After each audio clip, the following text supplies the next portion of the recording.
Bonjour, bienvenue dans la cuisine d'Annie. Aujourd'hui, je vous prépare une délicieuse pâte à pizza maison pour faire toutes les pizzas que vous voulez, à votre goût, sur le barbecue ou dans le four. Les ingrédients pour cette pâte à pizza, assez simple.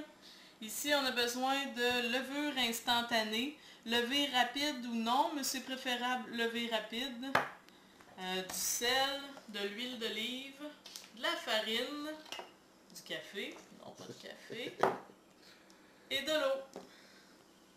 Première étape, j'ai mesuré ma farine. Les ingrédients, encore là, les quantités vont être écrits sur le blog. Ça va donner 2 boules de pâte pour 2 pizzas, bien évidemment. 2 grandes pizzas, là, peut-être comme ça ici. Alors, j'ai mis ma farine là-dedans. Ici, ça prend de l'eau chaude à peu près à 50 degrés Celsius. Je vais envoyer ma levure dedans. Pour la laisser un peu commencer à agir. Mon sel, je le mélange avec ma farine. Je vais faire un petit puits, c'est-à-dire un petit trou à l'intérieur. Avec ma levure, je vais l'envoyer. Il faut tout qu'elle soit imbibée le plus possible. Puis vu que c'est une levure instantanée, pas besoin de laisser longtemps dans mon eau. Juste le temps qu'elle s'imbibe bien comme il faut. Et je l'envoie dans le milieu. Oh.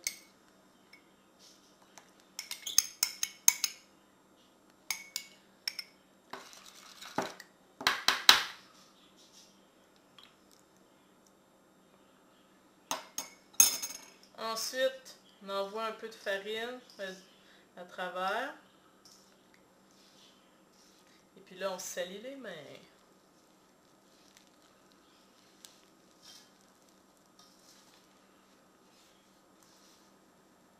Si en cours de pétrissage, vous trouvez que c'est raide, qu'il n'y a pas assez d'eau, vous pouvez en ajouter un petit peu. Parce que les recettes de pain, de pâte à pizza, c'est variable selon la température de l'eau que vous avez mis, selon la farine, l'humidité dans l'air. Disons que c'est très très variable. Mais il ne faut pas que ce soit une boule trop collante. Fait qu'ajoutez-en juste un petit peu à la fois.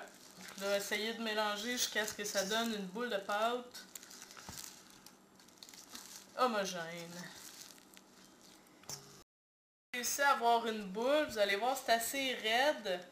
Et puis, si c'est un peu collant, rajoutez un petit peu de farine.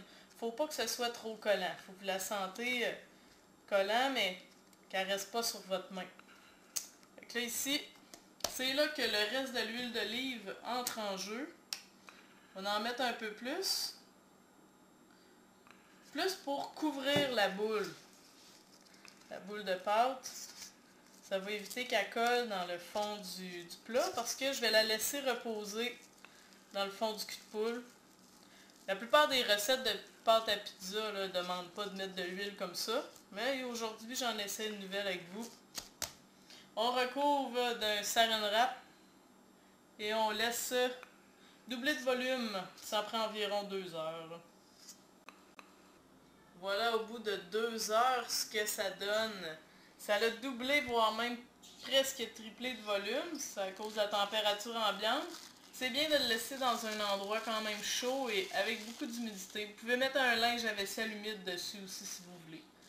Et là, le but, vous voyez, ça n'a pas collé à cause de l'huile. Et ici, je vais la modeler un peu pour enlever le surplus d'air qui est rentré. La pâte est rendue beaucoup plus lisse, élastique et plus molle.